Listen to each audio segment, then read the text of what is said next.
Magtagalog na lang kayo. Oo nga. Kasi hirapan ako mag-English. Hindi, pwede mo na maitag. Laman na Our favorite person here in the Stay Bridge.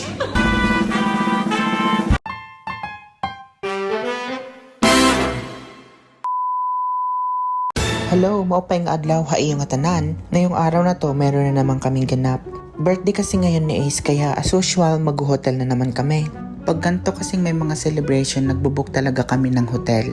Kasi sa liit ng bahay na inuupahan namin, hindi namin kayang ma-accommodate ang mga bisita. Nag-taxi na pala kami dyan kasi pag nag-train kami or kaya pag nag-metro kami, abutin kami ng halos 1 oras. Kagandahan kasi dito sa Dubai kasi maraming way of transportation. Flex ko pala tong Dubai frame na napakaganda. Isa ito sa pinakamagandang pasyalan dito sa Dubai. Nakapunta na pala ako dyan pero matagal na. Tsaka tignan nyo naman yung tunnel dito sa Dubai, napakalinis at may mga pailaw pa. Buti nga ngayon araw ay walang masyadong traffic. Kasi minsan nagta-traffic din naman dito pero hindi katulad sa Pilipinas sa sobrang traffic talaga. Dito pala kami dumaan sa Sheikh Zayed Sheikh Zayed Road. Itong Sheikh Zayed Road nito ay parang EDSA pero yung pinagkaiba nga lang dito, hindi siya talaga nagta-traffic na katulad sa EDSA. At saka bukod doon, maaaliw ka talaga sa mga makikita nyo dito katulad niyan, yung Museum of the Future. Actually, mas maganda talagang dumaan dito pag gabi kasi makikita mo talaga yung city lights. Dahil umaga kaming dumaan, ipakita ko na sa inyo kung ano yung view ng umaga dito.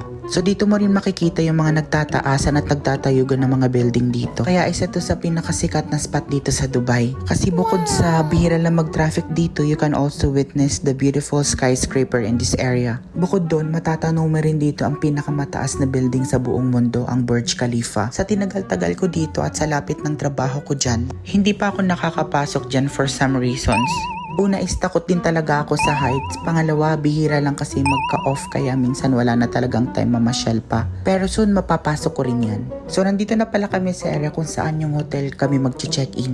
Yung biyahe papunta dito galing sa amin is mga nasa 15 to 20 minutes. Pag nag-taxi kami, pero pag nag-metro kami, yun nga, sabi ko, abutin kami ng almost 1 hour. So yan pala yung pangalan ng hotel, Stay Bridge. Hindi ko na rin pala mabilang kung ilang beses na kami nag-check-in dito. Madalas kasi talaga namin sineselebrate yung mga special occasions dito like Christmas, New Year's, something na big occasions. Katulad niyang birthday or anniversary. Pagpasensya niyo na pala yung itsura ko dyan kasi para ako nagbebenta ng kakanin. Hindi na kasi ako nakaligo dyan kasi nagmamadali na kami. Bukod doon, hindi na rin naman talaga ako naliligo. Charis. Charot lang, hindi na ako naligo kasi total magche-check-in naman kami kaya naisipan ko dito na ako maligo sa hotel at para naman makasave na kami ng time.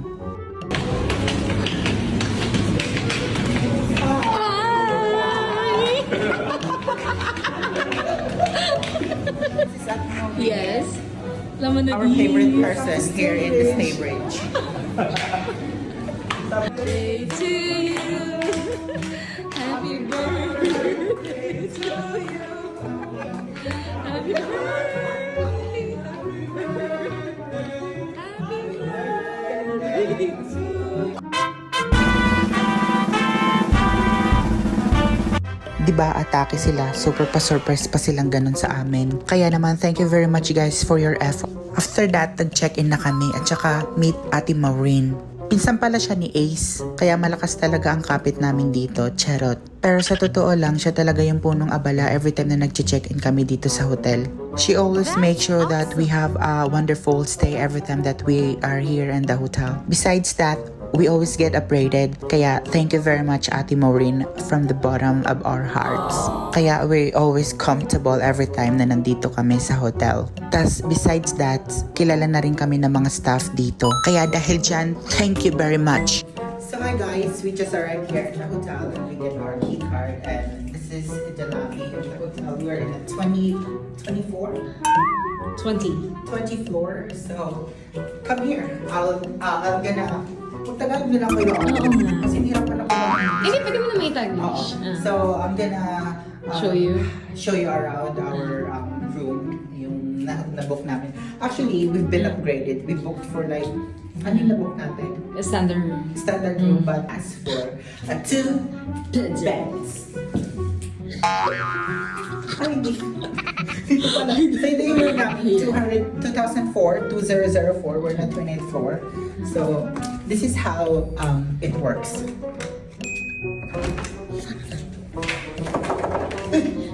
Room and Tara, diretso lang muna tayo dito sa kwarto. Yes. So this is the master bed. Bedroom. So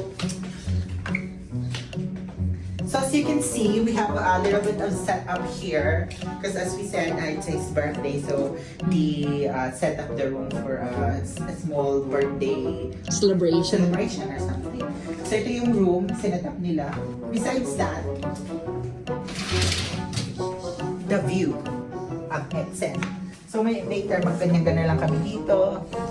Oh, wow! View ng Marina Bay Marina over Bay. there. So it's really good view. Ito building. Ito building siya, tapos may tinatayo pang building dito.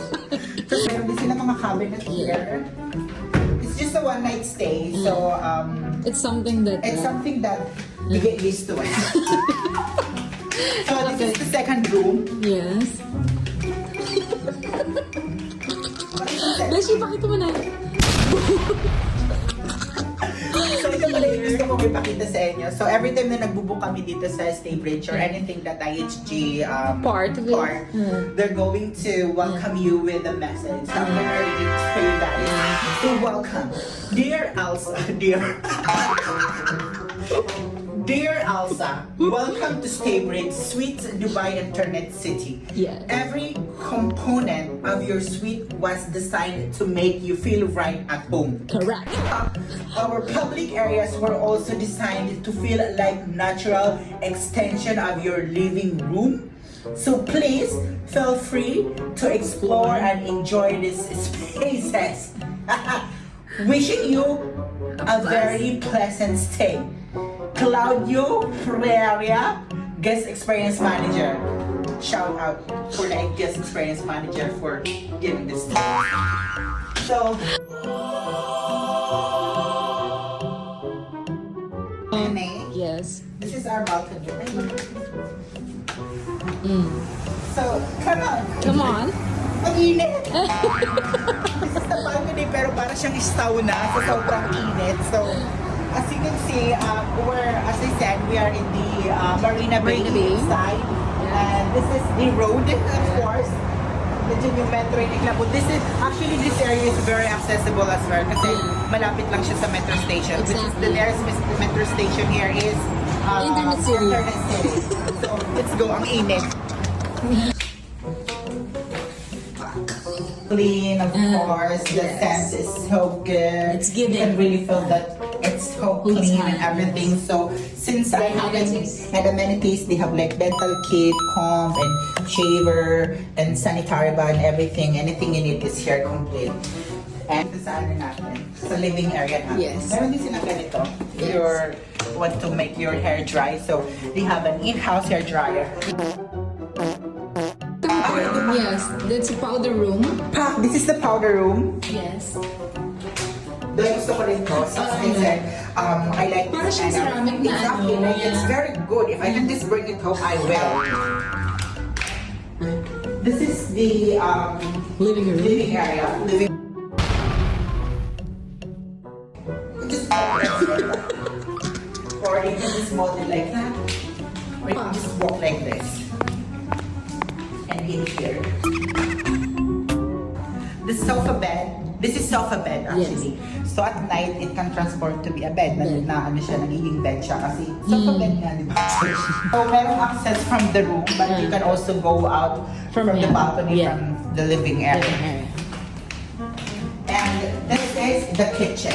Kitchen nila. Meron din sila mga ganito. Kung gusto mo maglaban ng damit or everything. At so ito, Yes. pwede kang uminom dito. I will show you guys. Dahil nauuhaw rin naman ako. At saka ipakita ko na rin pala sa bago ako uminom, meron kayong mga daladalang kailangan i-fridge. Foods, So, you frozen can just- foods. Yeah, you can just store it here. Exactly. They have the plates and everything if you need. And they have the glasses and everything. So, ayan yung mga pwedeng iuwi. Sorry, hindi yan sila pwedeng iuwi. Hindi yung pag may hours. Hindi niyo pagkamay-ari yan. So ngayon, hindi namin yan sila gagamitin dahil Ah. we ordered food. So we are not actually cooking, Cooking. right now. So, as I said, pwede siyang inumin.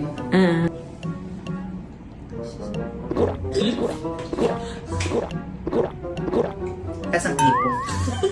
Guys, if you're looking for any ideas for your kitchen, if you're planning to have one, this One of the kind best of setup. design is actually really good kasi hindi siya gaano kalaki but super, yung pagkakagawa niya is perfect. Like you can do everything you want in this kind of space. Pag sa privacy, if you're cooking or something you don't wanna see or yung parang may mga bisita ka na dyan sa labas, Yes. kaya mo makita yung mga gulo dito sa kitchen, you Yes. can just close. Thank you, Barbie. So ito nga pala yung complimentary ng cake na binigay nila sa amin kanina. At dumating na rin pala yung in-order namin na food. In-order namin to sa Facebook. Kaso medyo na-shock kami kasi we were expecting a bit bigger portion. Anyway, dahil hindi ako naligo kanina, so it's time for me to take a shower na. A few moments later. Dahil tapos na ako maligo, ayan, rampa na ang lola mo. Bet na bet ko pala tong staircase nila dito na napakaganda. Kaya naman, ayan, for the modeling na ang lola mo dyan. Sa ilang beses namin pabalik-balik dito, ilang beses ko na rin palang binalak na magkaroon ng video dito sa staircase nila. Tsaka tignan nyo naman tong napakagandang chandelier. Para mga simpleng garapon lang yan at nilagyan ng mga ilaw. But it turns out to be beautiful and bagay na bagay siya dito sa twisted na staircase nila dito. Bumalik na rin pala kami dyan sa room namin para i-assemble yung mga pagkain. At bukod pala dun sa in-order namin, nagluto rin pala kami dito ng konting potahe kasi medyo naliitan talaga kami dun sa order namin. Medyo nag-worry kasi kami baka hindi magkasya yung pagkain namin sa aming mga bisita. Sinet up pala namin dyan yung cake na galing sa Maria Paz. All-time favorite namin yan kasi masarap talaga. Kaya Maria Paz baka naman. Kinantahan na rin namin yung birthday celebrant dyan at para makakain na rin kami. Happy birthday to you. Happy birthday to you. Happy birthday.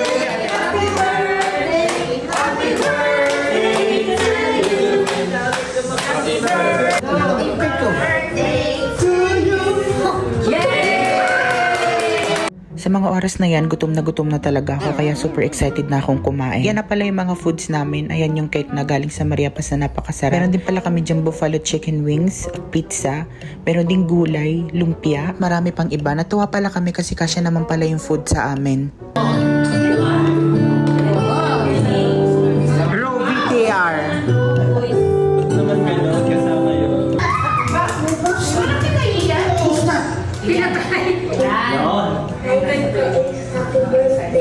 Ano ko namin ba yun? Si Pero Gabi.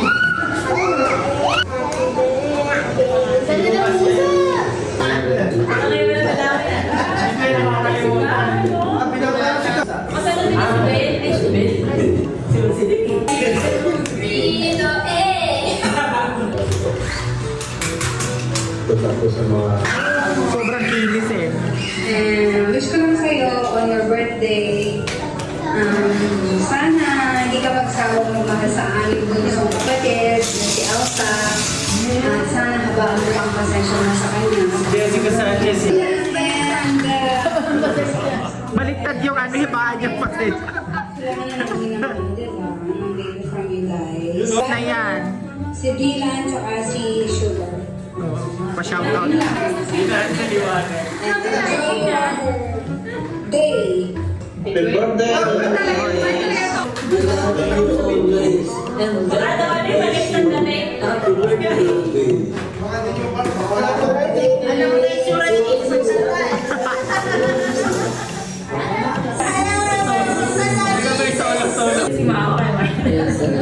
Hanggang dito na lang yung video na to at parang masyado nang mahaba. Pero sa mga matyagang nagtapos at nanood ng video na to, maraming salamat sa inyo.